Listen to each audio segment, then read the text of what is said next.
बिस्मिल्लाहिर्रहमानिर्रहीम। अस्सलाम वालेकुम नाज़रीन, आप यूट्यूब चैनल देख रहे हैं। मैं इमरान खान हूँ। सबसे पहले साबिक़ वज़ीर-ए-आज़म इमरान खान साहब का स्टेटमेंट है वो मैं आपके सामने रखता हूँ, क्योंकि रोला पाकिस्तान में ऐसे बना दिया गया कि जैसे इमरान खान साहब रोज़ाना फ़ोन करते हैं डोनाल्ड ट्रंप को और उन्हें कहते हैं कि जल्दी से हुकूमत में आ जाओ, और इमरान खान साहब ही डोनाल्ड ट्रंप को शायद हुकूमत में लेकर आए हैं और उसके ज़रिए से वो बाहर आने का चक्कर चला रहे हैं। ऐसा है नहीं। पाकिस्तान तहरीक इंसाफ ने अपनी लड़ाई खुद लड़ी है, बड़े शानदार तरीके से लड़ी है, जबकि पब्लिक ने उनका बहुत सपोर्ट किया है। इससे पहले नवाज शरीफ साहब ने जब एस्टेब्लिशमेंट से लड़ाई लड़ी तो पब्लिक की सपोर्ट उनके साथ नहीं थी, क्योंकि लोगों को ये लगता था कि मियाँ साहब की जो लड़ाई है वो उनके अपने ज़ाती इक़्तिदार के लिए है, और बाद में ये साबित भी हुआ। लेकिन इमरान खान के साथ लोगों ने लाजवाल किस्म की एक तारीख रकम की है, मुज़ाहमत की। अभी इमरान खान साहब का जो स्टेटमेंट है वो बड़ा क्लियर है। उनकी बहन ने वो स्टेटमेंट बाहर निकल कर दिया जेल में जब मुलाकात की। उन्होंने कहा कि एस्टेब्लिशमेंट या किसी मुल्क के कहने पर डील नहीं करूँगा। अडियाला जेल के बाहर अलीमा खान साहिबा ने बताया कि इमरान खान ने कहा कि अदलिया का मजाक बना दिया गया है, मैं हर केस लड़ूंगा, जब केसेस लड़ रहा हूं तो मुझे डील करने की ज़रूरत क्या है। 2.5 साल से मैं केसेस लड़ रहा हूं, मेरे केसेस जो है वो मंतकी अंजाम तक पहुंच गए हैं, तो अब मैं एस्टेब्लिशमेंट के कहने पर या किसी और मुल्क के कहने पर डील क्यों करूं, मैं डील नहीं करूंगा। अलीमा खान के मुताबिक इमरान खान का कहना है कि 9 मई उन्होंने किया जिन्होंने CCTV फुटेजेस चुराई हैं। 9 मई की साजिश पहले से तैयार की गई थी। जिन लोगों ने 9 मई के बाद पार्टी को छोड़ा उनके केसेस माफ कर दिए गए। ये 2 चीजें बहुत इंपॉर्टेंट हैं जिन पे इमरान खान साहब बात करते हैं बार बार। नंबर 1, वो कहते हैं CCTV फुटेज किधर गई, लाए ना सारी फुटेज दिखाएं 9 मई की, कि कौन क्या कर रहा था, किस तरह से हो रहा था, कौन लीड कर रहा था, कौन लोग रिस्पॉन्सिबल हैं और कौन लोग जिम्मेदार नहीं हैं। ये वो फुटेज इमरान खान साहब बार बार मांगते हैं, लेकिन वो मिलती नहीं है। अब आप ये देख लीजिएगा, मैं आपको पहले दिन से कह रहा हूं कि 26 नवंबर की CCTV फुटेज इस्लामाबाद की बहुत इंपॉर्टेंट है, लेकिन एक वक्त आएगा कि पता चलेगा कि वो फुटेज नहीं है और इसको अनाउंस कर दिया जाएगा, एक वक्त आएगा। अच्छा, इमरान खान साहब ने कहा जिन लोगों ने, दूसरा जो इंपॉर्टेंट नुकता है वो बहुत बड़ा, बहुत डिस्कस हुआ पाकिस्तान में, जिन लोगों ने पार्टी छोड़ दी वो कैसे हो सकता है कि वो बेगुनाह हो गए। यानी एक आदमी ने एक जुर्म किया है, भाई उसको जुर्म की सजा तो होनी है ना। अब जुर्म होने के बाद वो ये कहता है जी कि मैं आइंदा नहीं करूंगा, ठीक है, जो जुर्म आपने किया उसकी आप सजा काटे। जब जुर्म कर दिया वो ये कहेगा, ऐसा मुमकिन नहीं है ना। अब कुछ सहाफी है वो टीवी पे बैठ के कह रहे हैं जनाब वो तो आर्मी चीफ की सवाबदीद है कि वो माफ कर दें। क्यों भाई, ऐसा तो नहीं हो सकता कि वो आर्मी चीफ का और जाती मामला तो नहीं था उस आदमी का, कि आर्मी चीफ का उसने कर्जा देना था तो आर्मी चीफ ने कहा जी मैंने माफ कर दिया, तो ऐसे तो नहीं हो सकता। ये तो जो बयानिया बनाया गया, बयानिया तो ये कहता है कि अंदलीब अब्बास ने और मुराद रास ने और फरूक हबीब ने और बाकी बहुत सारे लोगों ने, इन्होंने रियासती इदारों के ऊपर हमला किया है, पाकिस्तान की दिफाई तनसीबात को नुकसान पहुंचाया है, यही बयानिया बनाया जाता है ना। तो भाई जब इन्होंने ये किया है तो आर्मी चीफ को और इनका जाती मामला तो नहीं है कि आर्मी चीफ माफ कर देंगे।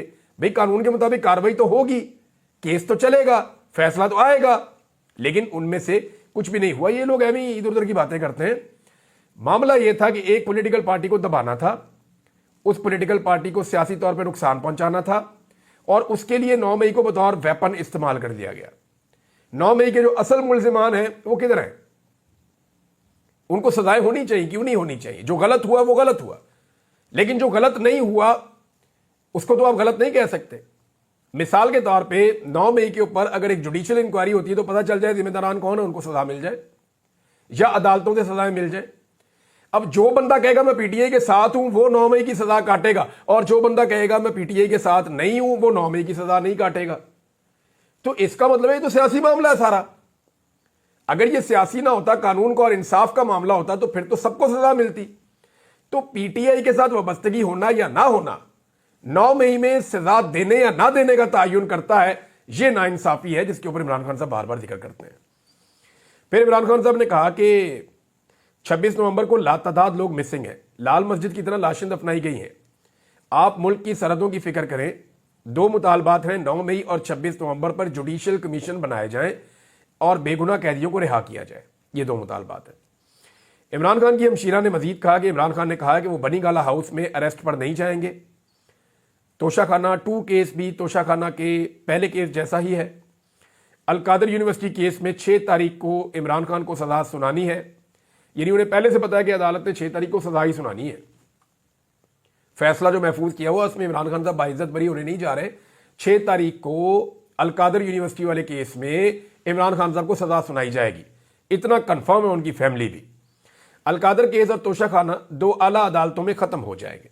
और इमरान खान साहब ने कहा जी मैंने तो अपने सारे केसेस लड़ लिए, मेरे मैक्सिमम केसेस खत्म हो गए, 95% केसेस जीतने के बाद मैं डील क्यों करूं। इस मुल्क में डील को एक गाली समझा जाता है और जिसने डील की है उसने बाद में भुगता भी है। तो इमरान खान ने साफ कह दिया जी मैं डील नहीं करना, चाहे मुझे कोई भी कहेगा, मैं किसी किस्म की डील के लिए तैयार नहीं हूं। अच्छा, इस पे एक स्टेटमेंट आया और ये शेख वकास अकरम साहब ने दिया, और क्योंकि अभी बड़ा बयानिया बनाया जा रहा है और जमात इस्लामी को इस्तेमाल किया गया है। हाफिज नईमुर रहमान साहब इंतहाई मादरत के साथ वो एस्टेब्लिशमेंट के हाथों में इस्तेमाल हो गए और उन्होंने जेल में कैद एक कैदी से, जिसने पाकिस्तान की तारीख में सबसे खुलकर बतौर वजीर आजम फ़लस्तीनियों का साथ दिया, जिसने इस्लामोफोबिया के खिलाफ आवाज़ उठाई, जिसने पूरी दुनिया में नामूसे रसालत के लिए आवाज़ उठाई, जिसने पाकिस्तान में वो तमाम इकदाम उठाए जिस पे जो एंटी इस्लाम कुव्वतें हैं उन्हें तकलीफ पहुंची, उस आदमी को वो चैलेंज कर रहे हैं हाफिज नईमुर रहमान साहब जमात इस्लामी के कि तू जेल में बैठ के मुझे ये साबित कर कि तेरा ईमान ठीक है। और जो लोग बाहर बैठे हुए हैं जिनको जाली हुकूमत के अंदर लाके बिठाया गया है, उनसे हाफिज नईमुर रहमान साहब सवाल करने की जरूरत नहीं कर रहे। ये बड़ी बारीक वारदात है। इस वक्त पाकिस्तान की हुकूमत और पाकिस्तान के इदारे एक मिशन पर है कि किसी तरह से भी इमरान खान साहब से कुछ ऐसे मामलात करवाए जाएं और किए जाएं जिनके जरिए से एक नया बयानिया डेवलप किया जाए पाकिस्तान के अंदर और पाकिस्तान के बाहर और। लेकिन ये जो दौर है ना, ये सोशल मीडिया का दौर है, आप जो मर्जी कर लें आप पकड़े जाएंगे। तो बारीक वारदात के लिए हाफिज नईमुर रहमान साहब को इस्तेमाल किया गया। इमरान खान साहब का मौक़िफ़ बड़ा क्लियर है, वो ये कहते हैं सवाल ही पैदा नहीं होता मैं इसराइल को तस्लीम करूं, मैं अपने अल्लाह को भी जाके जवाब देना है। इमरान खान साहब ने खुद बताया कि मेरे ऊपर बहुत दबाव है लेकिन मैंने इसराइल को तस्लीम नहीं किया। हाफिज नईमुर रहमान क्यों नहीं नाम लेते जनरल बाजवा को, और ने क्यों नहीं कहते कि हलफ लेकर बताओ कि आप सहाफियों के साथ क्या बातें करते थे। जनरल बाजवा से क्यों नहीं पूछते, अभी जो मौजूदा आर्मी चीफ है या एस्टेब्लिशमेंट है या मौजूदा जो हुकूमत है, इनसे क्यों नहीं पूछते कि क्यों मारते हैं लोगों को जब वो लोग निकलते हैं इसराइल के खिलाफ एहतजाज करने के लिए या फलस्तीनियों के हक में एहतजाज करने के लिए। आपकी अपनी जमात के सेनेटर मुश्ताक अहमद के साथ क्या कुछ नहीं किया, उसके ऊपर तो आप नहीं बोले। बहरहाल वो एक बारीक वारदात थी लेकिन पकड़ी गई, और जब बारीक वारदात पकड़ी जाती है तो जिसकी पकड़ी जाती है वो बहुत बुरी तरह फंस जाता है। यहाँ पे शेख वकास अकरम साहब का स्टेटमेंट है और उन्होंने ये कहा कि साबिक वज़ीर-ए-आज़म इमरान खान ने अपने सियासी हरीफों की तरह डील के लिए कभी भी गैर मुल्की मुदाखलत पर इन्हिसार नहीं किया। आसिफ अली जरदारी और नवाज शरीफ का हवाला देते हुए उन्होंने कहा कि माजी में कैद से बचने और मुल्क छोड़ने के लिए इन्होंने मुआहदे किए हैं। और उन्होंने कहा वज़ीर दिफा ख्वाजा आसिफ और chairman people's party Bilawal Zardari की जानिब से लगाए गए इल्ज़ामात के जवाब में दोनों रहनुमा तवज्जो हासिल करना चाहते हैं और मीडिया कवरेज के लिए इमरान खान के खिलाफ बयानात दे रहे हैं। अच्छा, एक चीज़ और है, इमरान खान साहब को जब नवाज शरीफ के बारे में पूछा गया ना, अभी वो तफसीली जो आएंगी खबरें मैं आपको अगले वीलॉग में शेयर करूंगा कि जी वो ख्वाहिशात आ रही हैं जी कि आप नवाज शरीफ और जरदारी इकट्ठे बैठ जाएं। तो इमरान खान ने कहा नवाज शरीफ तो 12वां खिलाड़ी है, उसकी तो सियासत फारग हो गई है, वो अब आम फैसले कैसे कर सकता है। अब आप अंदाज़ा करें कि इमरान खान साहब का जेल में कॉन्फिडेंस कितना है। यहाँ लोगों ने नवाज शरीफ को महात्मा बनाया हुआ है। हालत नवाज शरीफ की ये है कि वो यास्मीन राशिद साहिबा से इलेक्शन हार गए, हालांकि उनको प्रोटोकॉल देकर पाकिस्तान में लाया गया। पाकिस्तान की सारी एस्टेब्लिशमेंट उनके साथ थी, सारे इदारों ने मिलकर उनको इलेक्शन जितवाने की कोशिश की, लेकिन नवाज शरीफ अपने दोनों इलेक्शन दोनों हल्के हार गए और फिर उनको जाली पर्ची पकड़ा दी गई फॉर्म 47 की। जनाब ये ले, आप एक कैंसर की पेशेंट जेल में कैद खातून से हमने आपको जबरदस्ती जितवा दिया है, ये तमगा लगा के सारी जिंदगी अब फिरते रहना। तो 12वां खिलाड़ी भी इमरान खान साहब ने जो है वो बड़ा रियायत कर दी मियां नवाज शरीफ साहब के साथ। वो तो टीम में ही सिलेक्ट नहीं हुए बेचारे, सिलेक्शन के अंदर ही फारिग कर दिया लोगों ने कि जनाब ये तो प्लेयर नहीं है, कबड्डी का प्लेयर है, इसको किधर क्रिकेट के अंदर आप लेकर आ रहे हैं। लिहाजा मियां नवाज शरीफ साहब जो है वो तो काफी हद तक फारिग है और इमरान खान साहब की जेल के अंदर से बैठ के स्टेटमेंट से आपको अंदाजा हो जाना चाहिए कि इमरान खान साहब मियां नवाज शरीफ साहब को अभी क्या समझते हैं। बहरहाल शेख वकास अकरम ने कहा कि ये इमरान खान साहब को कभी कहते हैं ये इसराइल का सासा है, यानी कभी ये कहते हैं कि ये यहूदी एजेंट है, कभी ये कहते हैं जी ये तालिबान का एजेंट है।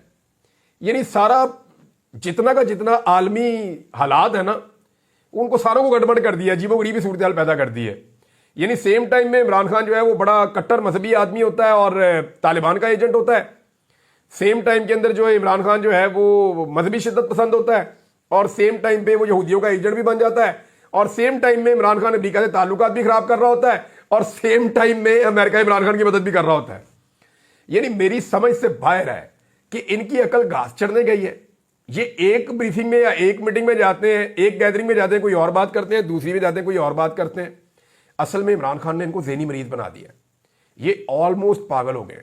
انہیں سمجھ نہیں آ رہی کہ ایک آدمی اتنی مزاحمت کیسے کر سکتا ہے, اتنا سخت کیسے ہو سکتا ہے. ہمارے سیاستدان تو بڑے نرم نرم لوگ ہوتے ہیں, 4 چپیڑوں میں مان جاتے ہیں, تھوڑی سی قید کے اندر ان کی پی بول جاتی ہے. لیکن یہ کہاں سے آ گیا؟ آؤٹ آف دا سلیبس آ گیا. پہلے آپ کو بتایا تھا کہ Imran Khan out of the syllabus آ گیا, اور جو آؤٹ آف دا سلیبس ان کے سامنے شخصیت آ کر کھڑی ہو گئی ہے, اس کا کوئی جواب اب ان کے پاس موجود نہیں ہے. ناظرین, اس وقت جو صحافی حکومت کے نہیں بلکہ اسٹیبلشمنٹ کے بہت قریب ہیں اور اسٹیبلشمنٹ سے لائن لیتے ہیں, اگر آپ غور کریں تو گزشتہ چند دنوں سے وہ یہ کہہ رہے ہیں کہ عمران خان صاحب کے ساتھ مذاکرات کامیاب ہو سکتے ہیں اس صورت میں کہ وہ تھوڑا سا پیچھے ہٹ جائیں. بلکہ عمران خان صاحب کو یہ کہہ رہے ہیں اگر وہ عوام سے محبت کرتے ہیں تو تھوڑا پیچھے ہٹ جائیں, اگر وہ پاکستان سے محبت کرتے ہیں تو تھوڑا پیچھے ہٹ جائیں. عمران خان صاحب ملک کی خاطر تھوڑا پیچھے, ان کو یہ سمجھ آ گئی ہے کہ اپنی آزادی کے لیے تو یہ آدمی پیچھے ہٹنے والا نہیں ہے. تو اب اس کے اوپر دباؤ ڈالو گے عوام کی خاطر ہٹ جائے, تو عوام کی خاطر تو وہ ڈٹ کر کھڑا ہے. اب معاملہ یہ ہے کہ سب یہ چاہتے ہیں کہ عمران خان صاحب کچھ ایک اسپیسیفک ٹائم پیریڈ کے لیے, کبھی وہ ٹائم پیریڈ 6 مہینے تک بھی آ جاتا ہے, کبھی 2 سال تک چلا جاتا ہے, کبھی 1 سال تک چلا جاتا ہے, وہ ویری کرتا رہتا ہے. لیکن سب یہ چاہتے ہیں کہ عمران خان صاحب جب باہر نکلیں تو کچھ عرصے کے لیے وہ حکومت گرانے کی کسی بھی تحریک کا حصہ نہ بنے, نہ کسی تحریک کو شروع کرے, اور عمران خان صاحب حکومت کو فری ہینڈ دیں اور انہیں کام کرنے دیں. حالانکہ یہ حکومت جب تک رہے گی پاکستان کی اکانومی کو برباد کرے گی, کیونکہ میرے پاس ایک اور ڈیٹا ہے سال 2024 کا, اور 2024 کے سال میں آپ کو پتا ہے پی ڈی ایم سرکار رہی ہے, یہی والی حکومت. تو انہوں نے جو قرضہ لیا نا اس سال, وہ 3,919 ارب کا قرضہ لیا ہے. 3,919 ارب کا قرضہ انہوں نے لیا ہے. اس کو ذرا آپ 365 پہ تقسیم کریں نا, تو یہ پاکستان کی وفاقی حکومت کی بات میں کر رہا ہوں. حالانکہ تعلیم, health, transportation, law and order, بے شمار چیزیں جو ہے صوبے اپنے خود چلاتے ہیں. وہ خرچہ الگ ہے. وفاق یہ خرچے نہیں اٹھاتا. وفاق کی داخلہ پالیسی, خارجہ پالیسی, دفاع پالیسی, کچھ اور چیزیں, اس کے علاوہ وفاق کچھ نہیں. اور لوگ جو ٹیکس دیتے ہیں وہ پیسہ الگ ہے.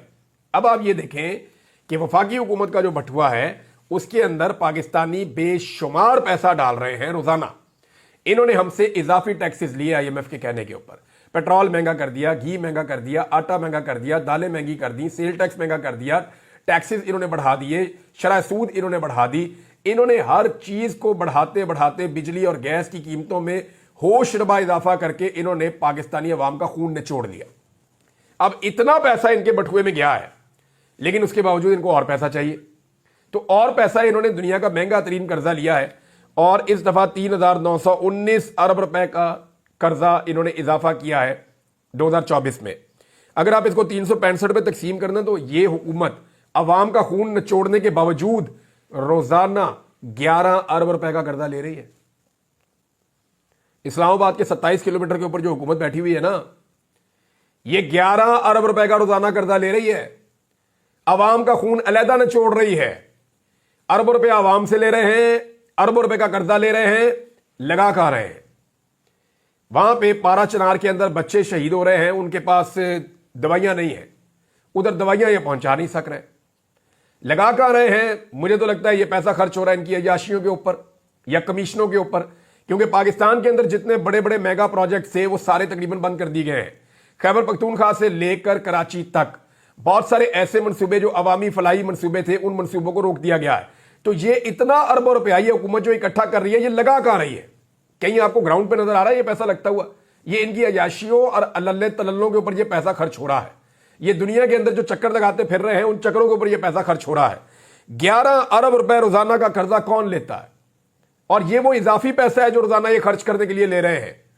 جو دوسرا پیسہ ہے جو عوام سے یہ نچوڑ رہے ہیں وہ الگ ان کی جیبوں میں جا رہا ہے, اور یہ سارا پیسہ واپس بھی پاکستان کے عوام نے ہی کرنا ہے. ناظرین, 2024 کا ذکر ہوا تو پھر میں 3 تاریخیں آپ کو بتاتا ہوں. 3 ایسے فگر ہیں 2024 میں جنہیں کئی دہائیوں تک بھلایا نہیں جا سکے گا. یعنی آپ کے بہت سال گزر جائیں گے لیکن یہ 3 فگر آپ بھول نہیں سکیں گے جو 2024 میں سامنے آئے. ایک 8 فروری 2024 الیکشن کا دن, انقلاب کا دن تھا, اس کو آپ کبھی نہیں بھول پائیں گے. ایک فگر ہے 47, یہ فارم 47 کا فگر بھی آپ کبھی نہیں بھول پائیں گے. ये बड़े लंबे अरसे तक पाकिस्तान के साथ चलेगा, क्योंकि पाकिस्तान की तारीख की बदतरीन धांधली हुई है। और एक फिगर है 26 नवंबर 2024, जब कत्लेआम किया गया डी चौक में। और इस हवाले से अभी कुछ और स्टेटमेंट भी सामने आ रहे हैं। शाहीन सहबाई साहब ने एक स्टेटमेंट दिया, मुझे फ़ोन आया था, ये जो ओन अब्बास बप्पी साहब के कोई पीए हैं मुबशर साहब, उनका भी फ़ोन आया, कहते जी हम भी गए थे उनके घर और हमने मालूमात इकट्ठी की हैं कि वहाँ क्या चल रहा है। तो वो जो मालूमात बता रहे हैं वो तो बड़ी खौफनाक है। उन्होंने बताया कि वाकई उस बंदे को गोली लगी है और गोली के साथ उसकी शहादत हुई है और उसकी लाश अकड़ी हुई थी, उसके आसपास का सारा ब्लड जमा हुआ था और वहाँ पे और भी लाशें देखी गई हैं। वो कह रहे हैं जी इसके ऊपर हम तहकीकात कर रहे हैं, मजीद इन्फॉर्मेशन आपके साथ शेयर करेंगे। शाहीन सहबाई साहब ने एक स्टेटमेंट दिया इस बारे में। वो ये कहते हैं कि अब तो अस्पताल से लाशें भी निकलना शुरू हो गई हैं। अवाम को गोलियां मारकर शहीद तो किया गया है, लाशें छुपा ली, अस्पताल पर फौज लगा दी और सहाफ़ियों का दाखिला बंद कर दिया था, मगर खून खुद बोलता है। एक लाश वापस की और दर्जनों लाशों की मौजूदगी का सुराग मिल गया। एक ताबूत में 3-3 लाशें रखी हुई हैं। कहां हैं सारे जज और इंसानी हकूक के चैंपियन जो हजारों डॉलर दुनिया भर से वसूल करते हैं? अब ये सवाल जनाब उन्होंने उठाया है। कुछ चीज़ें जो हैं वो मुझे मजीद इस बारे में पता चली हैं, लेकिन मेरे ख्याल में हमें इंतजार करना चाहिए। पाकिस्तान तहरीक इंसाफ को इसके ऊपर एक अपना मौक़िफ़ लेना होगा ऑफिशियली, लेकिन अभी तक तहरीक इंसाफ ने इसके ऊपर कोई अपना ऑफिशियल मौक़िफ़ पेश नहीं किया। नाज़रीन, एक और खबर है, वो ये है कि पाकिस्तान के वज़ीर दिफ़ा ख्वाजा आसिफ ने और अपोजिशन लीडर उमर अयूब ने, हैरत अंगेज़ चीज़ है, दोनों ने पाकिस्तान की इंटेलिजेंस एजेंसियों पर कड़ी तनकीद की है। हैरत अंगेज़ तौर पर इन दोनों के बयानात में बॉर्डर पर सिक्योरिटी और इंटेलिजेंस की सूरत हाल पर अदम एतमाद का इजहार दिखाई देता है। दोनों के जरा बयानात आप देख लीजिए कि उमर अयूब साहब ने क्या कहा और फिर आप देखिए कि ख्वाजा आसिफ साहब ने क्या कहा। तो नाज़रीन, ख्वाजा आसिफ साहब का स्टेटमेंट है कि बशाम में जो चीनी इंजीनियर पर हमले में इस्तेमाल होने वाली गाड़ी चमन के रास्ते पाकिस्तान में दाखिल हुई। 10 दिन बारूद से लदी हुई गाड़ी फिरती रही। रास्ते में जो चेक पोस्टें हैं उनमें कौन लोग हैं? इन चेक पोस्टों के से गंदम भी स्मगल होती है और तेल भी स्मगल होता है। वज़ीर दिफा ख्वाजा आसिफ के फौज पर इल्ज़ामात, ये अमजद खान साहब ने इसको ट्वीट किया और ये हामिद मीर साहब के साथ ख्वाजा आसिफ साहब ने बात करते हुए ये स्टेटमेंट दिया। इसी नुक्ते के ऊपर अब मैं आपको सुनाता हूं कि उमर अयूब साहब क्या कह रहे हैं। उमर अयूब साहब कह रहे हैं कि बॉर्डर पर पटवारी या गर्दावर तो चेकिंग नहीं कर रहा, तकरीबन 550 अरब रुपए का पेट्रोल स्मगल होकर आता है। 550 अरब रुपए का पेट्रोल ये स्मगल होकर आता है।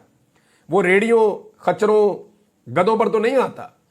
इंटेलिजेंस के एहलकार जब मीडिया के पीछे मसरूफ होंगे तो इस गैर कानूनी काम को वो कैसे देखेंगे? यानी यहां पे ये भी तनकीद आई है। मैं इससे बड़ी एक चीज आपको और बताता हूं नाज़रीन, आज से तकरीबन ये बात है 2-2.5 माह पहले की। मुझे कुछ लोगों ने कुछ फैक्ट्स बताए और मैंने कहा जी मैं ट्रैवल करके देखना चाहता हूं। और मैंने फिर खैबर पख्तूनख्वा से लेकर बलूचिस्तान के कुछ कबायली इलाके वहां पे एक दफा ट्रैवल भी किया था। पहले भी मैंने एक दफा किया था, तो दोबारा मैंने एक दफा ट्रैवल किया और मेरे पास वो सबूत मौजूद है। मैंने उनकी कुछ तस्वीरें और वीडियोस बनाकर रखी हुई हैं और वो मैं इंशाल्लाह आपके सामने रखूंगा जब वक्त आएगा, क्योंकि उसके ऊपर मैं पूरी एक डॉक्यूमेंट्री बना सकता हूं। तो कि किस तरह जो बॉर्डर की लाइन है उसके बिल्कुल नज़दीक पोस्ट की काश्त की जा रही है, क्योंकि जब तालिबान की हुकूमत आई ना अफगानिस्तान में, तो वहां पे तालिबान ने पोस्ट की काश्त जो है वो बिल्कुल ज़ीरो कर दी। वहां पे उन्होंने वो मंशियात की काश्त ज़ीरो कर दी। तो फिर पाकिस्तान के जो बिल्कुल बेल्ट है बॉर्डर के साथ साथ, जहां पे सिक्योरिटी एजेंसियों का और सिक्योरिटी इदारों का पूरा कंट्रोल है, वहां पे पता नहीं कोई लोकल सेटलमेंट है ये क्या है, वहां जगह जगह पे ये खेत लगे हुए हैं और इनके अंदर काश्त हो रही है रोजाना अफगानिस्तान से, क्योंकि एक्सपर्ट लोग अफगानिस्तान में रहते हैं जो इसको कट लगाते हैं पोस्ट को, और इसके अंदर से इसका जो वो इतना सा वो होता है डोडा, उसको वो कट लगाते हैं, उसके अंदर से फिर वो रात भर निकलता है मवाद, सुबह उसको इकट्ठा करते हैं और जिस तरह वो सारी मंशियात बनती है वो एक अलग पूरा प्रोसीजर है। तो वो जो अफगानिस्तान में एक्सपर्ट्स हैं जो ये काम करते हैं, लेबर वहां पे है, तो वो लेबर रोजाना हजारों की तादाद में पाकिस्तान दाखिल होती है पूरे बलूचिस्तान और अफगानिस्तान के बॉर्डर से, और इवन आपके खैबर पख्तूनख्वा में भी वो वहां से यहां दाखिल होते हैं, यहां पर आकर सारा दिन काम करते हैं, 2 दिन रहते हैं, 3 दिन रहते हैं, फिर वो वापस जाते हैं, फिर वो वापस आते हैं। रोजाना की बुनियाद पर हजारों आदमियों की आमदरफ्त होती है मंशियात की काश्त के लिए और मंशियात की फसल को काटने के लिए, उसमें से मंशियात निकालने के लिए, और फिर उसकी ट्रांसपोर्टेशन भी होती है। अच्छा, जब मैंने ये सवाल किया 1-2 लोगों से कि ट्रांसपोर्टेशन कैसे होती है, उन्होंने कहा जी जो हमें लगाने की इजाजत दे रहे हैं वही ट्रांसपोर्टेशन भी करवा रहे हैं। उन्होंने कहा यहाँ पे रोजाना ये सिक्योरिटी फोर्सेज हमारे चारों तरफ है, हमें तो कोई मना नहीं करता ये काम करने से। तो ये सवाल जहां पे और बहुत सारे उठे, वहां पे ये भी एक सवाल है मेरे ख्याल में, इसके ऊपर तवज्जो देनी चाहिए। और अगर ये लोकल सतह के ऊपर कुछ लोग कर रहे हैं या जो लोकल वहां की सिक्योरिटी फोर्सेज हैं وہ اس کالے دھندے کے اندر انوالو ہیں اور منشیات کی اسمگلنگ میں پاکستان کو بدنام کر رہے ہیں، ان کی کاشت میں پاکستان کو بدنام کر رہے ہیں، تو اس کے اوپر نوٹس لے کے اس معاملے کو روکنا چاہیے۔ اور چیزیں شیئر کرتا ہوں بعد میں، اب تک کے لیے اتنے، اپنا خیال رکھیے گا، اپنے اس چینل کا بھی۔ اللہ حافظ۔